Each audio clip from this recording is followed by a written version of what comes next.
This is Audible.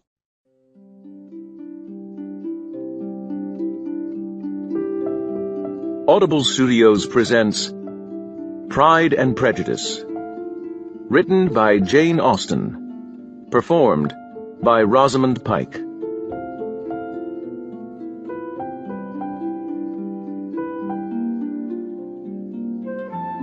Chapter 1. It is a truth universally acknowledged that a single man in possession of a good fortune must be in want of a wife. However little known the feelings or views of such a man may be on his first entering a neighbourhood, this truth is so well fixed in the minds of the surrounding families that he is considered the rightful property of some one or other of their daughters. "My dear Mr. Bennet," said his lady to him one day, "have you heard that Netherfield Park is let at last?" Mr. Bennet replied that he had not. "But it is," returned she, "for Mrs. Long has just been here, and she told me all about it." Mr. Bennet made no answer. "Do you not want to know who has taken it?" cried his wife impatiently. "You want to tell me, and I have no objection to hearing it." This was invitation enough. "Why, my dear, you must know. Mrs. Long says that Netherfield is taken by a young man of large fortune from the north of England, that he came down on Monday in a chaise and four to see the place, and was so much delighted with it that he agreed with Mr. Morris immediately, that he is to take possession before Michaelmas, and some of his servants are to be in the house by the end of next week." "What is his name?" "Bingley." "Is he married or single?" "Oh, single, my dear, to be sure. A single man of large fortune, 4,000 or 5,000 a year. What a fine thing for our girls." "How so? How can it affect them?" "My dear Mr. Bennet," replied his wife, "how can you be so tiresome? You must know that I'm thinking of his marrying one of them." "Is that his design in settling here?" "Design? Nonsense! How can you talk so? But it is very likely that he may fall in love with one of them, and therefore you must visit him as soon as he comes." "I see no occasion for that. You and the girls may go, or you may send them by themselves, which perhaps will be still better, for as you are as handsome as any of them, Mr. Bingley may like you the best of the party." "My dear, you flatter me. I certainly have had my share of beauty, but I do not pretend to be anything extraordinary now. When a woman has 5 grown-up daughters, she ought to give over thinking of her own beauty." "In such cases a woman has not often much beauty to think of." "But, my dear, you must indeed go and see Mr. Bingley when he comes into the neighbourhood." "It is more than I engage for, I assure you." "But consider your daughters. Only think what an establishment it would be for one of them. Sir William and Lady Lucas are determined to go merely on that account, for in general, you know, they visit no newcomers. Indeed, you must go, for it would be impossible for us to visit him if you do not." "You are over-scrupulous, surely. I dare say Mr. Bingley will be very glad to see you, and I will send a few lines by you to assure him of my hearty consent to his marrying whichever he chooses of the girls, though I must throw in a good word for my little Lizzie." "I desire you will do no such thing. Lizzie is not a bit better than the others, and I'm sure she's not half so handsome as Jane, nor half so good-humoured as Lydia, but you're always giving her the preference." "They have none of them much to recommend them," replied he. "They are all silly and ignorant like other girls, but Lizzie has something more of quickness than her sisters." "Mr. Bennet, how can you abuse your own children in such a way? You take delight in vexing me. You have no compassion for my poor nerves." "You mistake me, my dear. I have a high respect for your nerves. They are my old friends. I have heard you mention them with consideration these last 20 years, at least." "Oh, you do not know what I suffer." "But I hope you will get over it, and live to see many young men of 4,000 a year come into the neighbourhood." "It will be no use to us if 20 such should come, since you will not visit them." "Depend upon it, my dear, that when there are 20, I will visit them all." Mr. Bennet was so odd a mixture of quick parts, sarcastic humour, reserve and caprice, that the experience of 23 years had been insufficient to make his wife understand his character. Her mind was less difficult to develop. She was a woman of mean understanding, little information, and uncertain temper. When she was discontented, she fancied herself nervous. The business of her life was to get her daughters married. Its solace was visiting and news.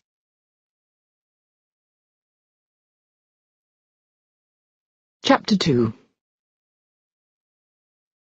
Mr. Bennet was among the earliest of those who waited on Mr. Bingley. He had always intended to visit him, though to the last always assuring his wife that he should not go. Until the evening after the visit was paid, she had no knowledge of it. It was then disclosed in the following manner. Observing his second daughter employed in trimming a hat, he suddenly addressed her with, "I hope Mr. Bingley will like it, Lizzie." "We are not in a way to know what Mr. Bingley likes," said her mother resentfully, "since we are not to visit." "But you forget, Mamma," said Elizabeth, "that we shall meet him at the assemblies, and that Mrs. Long promised to introduce him." "I do not believe Mrs. Long will do any such thing. She has 2 nieces of her own. She's a selfish, hypocritical woman, and I've no opinion of her." "No more have I," said Mr. Bennet, "and I'm glad to find that you do not depend on her serving you." Mrs. Bennet deigned not to make any reply, but, unable to contain herself, began scolding one of her daughters. "Don't keep coughing so, Kitty, for heaven's sake. Have a little compassion on my nerves. You tear them to pieces." "Kitty has no discretion in her coughs," said her father. "She times them ill." "I do not cough for my own amusement," replied Kitty fretfully. "When is your next ball to be, Lizzie?" "Tomorrow fortnight." "Aye, so it is," cried her mother. "And Mrs. Long does not come back till the day before, so it will be impossible for her to introduce him, for she will not know him herself." "Then, my dear, you may have the advantage of your friend, and introduce Mr. Bingley to her." "Impossible, Mr. Bennet, impossible. When I am not acquainted with him myself, how can you be so teasing?" "I honour your circumspection. A fortnight's acquaintance is certainly very little. One cannot know what a man really is by the end of a fortnight. But if we do not venture, somebody else will, and after all, Mrs. Long and her daughters must stand their chance, and therefore, as she will think it an act of kindness, if you decline the office, I will take it on myself." The girls stared at their father. Mrs. Bennet said only, "Nonsense, nonsense." "What can be the meaning of that emphatic exclamation?" cried he. "Do you consider the forms of introduction and the stress that is laid on them as nonsense? I cannot quite agree with you there. What say you, Mary? For you are a young lady of deep reflection, I know, and read great books and make extracts." Mary wished to say something sensible, but knew not how. "While Mary is adjusting her ideas," he continued, "let us return to Mr. Bingley." "I am sick of Mr. Bingley," cried his wife. "I'm sorry to hear that. But why did you not tell me that before? If I had known as much this morning, I certainly would not have called on him. It is very unlucky, but as I have actually paid the visit, we cannot escape the acquaintance now." The astonishment of the ladies was just what he wished, that of Mrs. Bennet perhaps surpassing the rest, though when the first tumult of joy was over, she began to declare that it was what she had expected all the while. "How good it was in you, my dear Mr. Bennet! But I knew I should persuade you at last. I was sure you loved your girls too well to neglect such an acquaintance. Well, how pleased I am!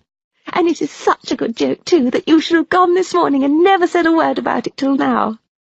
"Now, Kitty, you may cough as much as you choose," said Mr. Bennet, and as he spoke he left the room, fatigued with the raptures of his wife.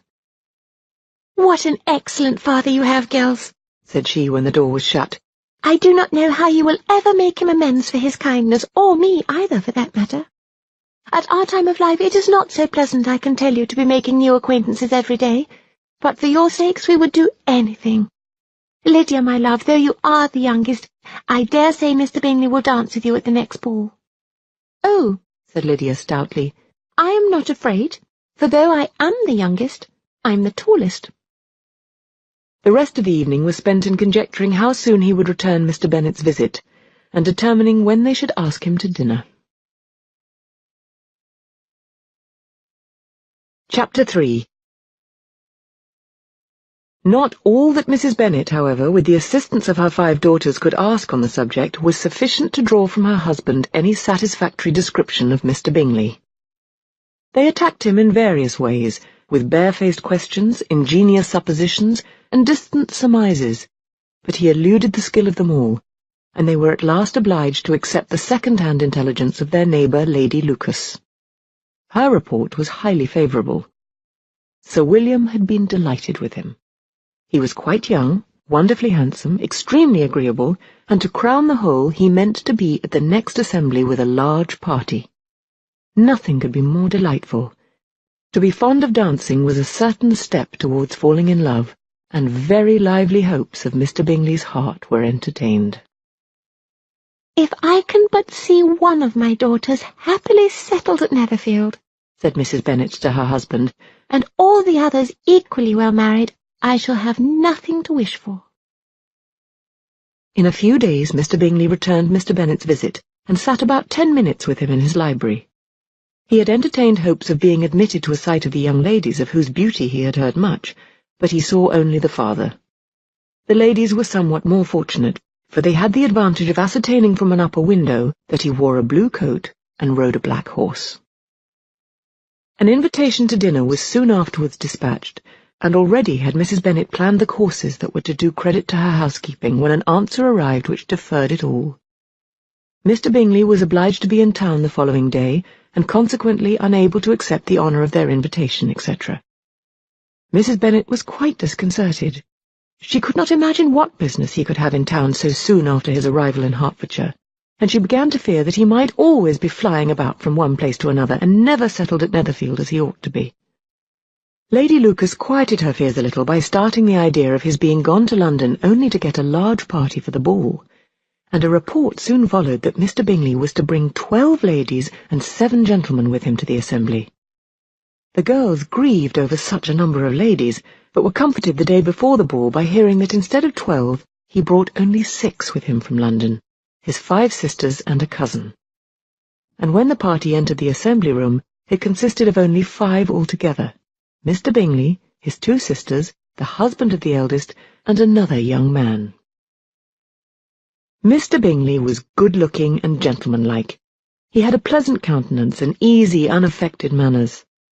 His sisters were fine women, with an air of decided fashion. His brother-in-law, Mr. Hurst, merely looked the gentleman, but his friend, Mr. Darcy, soon drew the attention of the room by his fine, tall person, handsome features, noble mien, and the report, which was in general circulation within 5 minutes after his entrance, of his having 10,000 a year.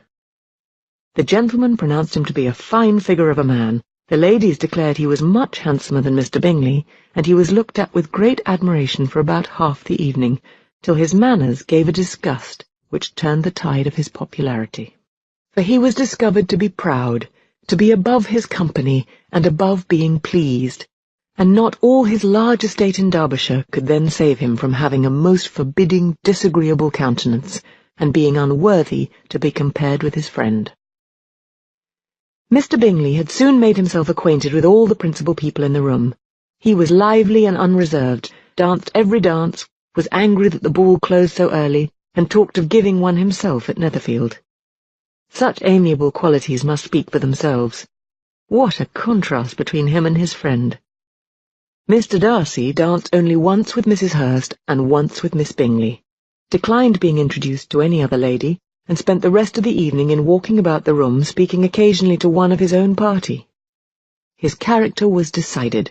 He was the proudest, most disagreeable man in the world, and everybody hoped that he would never come there again. Amongst the most violent against him was Mrs. Bennet, whose dislike of his general behaviour was sharpened into particular resentment by his having slighted one of her daughters. Elizabeth Bennet had been obliged by the scarcity of gentlemen to sit down for 2 dances, and during part of that time Mr. Darcy had been standing near enough for her to hear a conversation between him and Mr. Bingley, who came from the dance for a few minutes to press his friend to join it. "Come, Darcy," said he, "I must have you dance. I hate to see you standing about by yourself in this stupid manner. You'd much better dance." "I certainly shall not. You know how I detest it, unless I am particularly acquainted with my partner. At such an assembly as this it would be insupportable. Your sisters are engaged, and there is not another woman in the room whom it would not be a punishment for me to stand up with." "I would not be so fastidious as you are," cried Mr. Bingley, "for a kingdom. Upon my honour, I never met with so many pleasant girls in my life as I have this evening, and there are several of them, you see, uncommonly pretty." "You were dancing with the only handsome girl in the room," said Mr. Darcy, looking at the eldest Miss Bennet. "Oh, she is the most beautiful creature I ever beheld, but there is one of her sisters sitting down just behind you who is very pretty, and I dare say very agreeable. Do let me ask my partner to introduce you."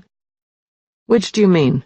And turning round, he looked for a moment at Elizabeth, till catching her eye, he withdrew his own and coldly said, "She is tolerable, but not handsome enough to tempt me. I'm in no humour at present to give consequence to young ladies who are slighted by other men. You'd better return to your partner and enjoy her smiles, for you're wasting your time with me." Mr. Bingley followed his advice. Mr. Darcy walked off, and Elizabeth remained with no very cordial feelings toward him. She told the story, however, with great spirit among her friends, for she had a lively, playful disposition which delighted in anything ridiculous. The evening altogether passed off pleasantly to the whole family. Mrs. Bennet had seen her eldest daughter much admired by the Netherfield party.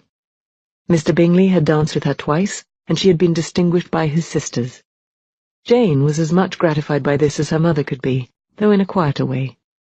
Elizabeth felt Jane's pleasure. Mary had heard herself mentioned to Miss Bingley as the most accomplished girl in the neighbourhood, and Catherine and Lydia had been fortunate enough never to be without partners, which was all that they had yet learnt to care for at a ball. They returned, therefore, in good spirits to Longbourn, the village where they lived, and of which they were the principal inhabitants. They found Mr. Bennet still up. With a book he was regardless of time, and on the present occasion he had a good deal of curiosity as to the event of an evening which had raised such splendid expectations. He had rather hoped that his wife's views on the stranger would be disappointed, but he soon found out that he had a different story to hear. "Oh, my dear Mr. Bennet," as she entered the room, "we have had a most delightful evening, a most excellent ball. I wish you'd been there. Jane was so admired. Nothing could be like it. Everybody said how well she looked, and Mr. Bingley thought her quite beautiful and danced with her twice. Only think of that, my dear, he actually danced with her twice, and she was the only creature in the room that he asked a second time. First of all, he asked Miss Lucas. I was so vexed to see him stand up with her. But, however, he did not admire her at all. Indeed, nobody can, you know. And he seemed quite struck with Jane as she was going down the dance. So he inquired who she was and got introduced and asked her for the 2 next. Then the 2/3 he danced with Miss King, and the 2/4 with Maria Lucas, and the 2/5 with Jane again, and the 2/6 with Lizzie, and the boulanger— "If he had had any compassion for me," cried her husband impatiently, "he would have not danced half so much. For God's sake, say no more of his partners. Oh, that he had sprained his ankle in the first dance." "Oh, my dear, I am quite delighted with him. He is so excessively handsome, and his sisters are charming women. I never in my life saw anything more elegant than their dresses. I dare say the lace upon Mrs. Hurst's gown—" Here she was interrupted again. Mr. Bennet protested against any description of finery. She was therefore obliged to seek another branch of the subject, and related with much bitterness of spirit and some exaggeration the shocking rudeness of Mr. Darcy. "But I can assure you," she added, "that Lizzie does not lose much by not suiting his fancy, for he is a most disagreeable, horrid man, not at all worth pleasing. So high and so conceited that there was no enduring him. He walked here and he walked there, fancying himself so very great, not handsome enough to dance with. I wish you had been there, my dear, to have given him one of your set-downs. I quite detest the man." Chapter 4. When Jane and Elizabeth were alone, the former, who had been cautious in her praise of Mr. Bingley before, expressed to her sister just how very much she admired him. "He is just what a young man ought to be," said she. "Sensible, good-humoured, lively, and I never saw such happy manners, so much ease, with such perfect good breeding." "He is also handsome," replied Elizabeth, "which a young man ought likewise to be if he possibly can. His character is thereby complete." "I was very much flattered by his asking me to dance a second time. I did not expect such a compliment." "Did not you? I did for you. But that is one great difference between us. Compliments always take you by surprise, and me never. What could be more natural than his asking you again? He could not help seeing that you were about 5 times as pretty as every other woman in the room. No thanks to his gallantry for that. Well, he certainly is very agreeable, and I give you leave to like him. You've liked many a stupider person. Dear Lizzie. Oh, you're a great deal too apt, you know, to like people in general. You never see a fault in anybody. All the world are good and agreeable in your eyes. I never heard you speak ill of a human being in your life. I would not wish to be hasty in censuring anyone, but I always speak what I think. I know you do, and it is that which makes the wonder. With your good sense to be so honestly blind to the follies and nonsense of others. Affectation of candour is common enough, one meets with it everywhere, but to be candid without ostentation or design, to take the good of everybody's character and make it still better, and say nothing of the bad, belongs to you alone. And so you like this man's sisters too, do you? Their manners are not equal to his. Certainly not, at first, but they are very pleasing women when you converse with them. Miss Bingley is to live with her brother and keep his house, and I'm much mistaken if we shall not find a very charming neighbour in her. Elizabeth listened in silence, but was not convinced. Their behaviour at the assembly had not been calculated to please in general, and with more quickness of observation and less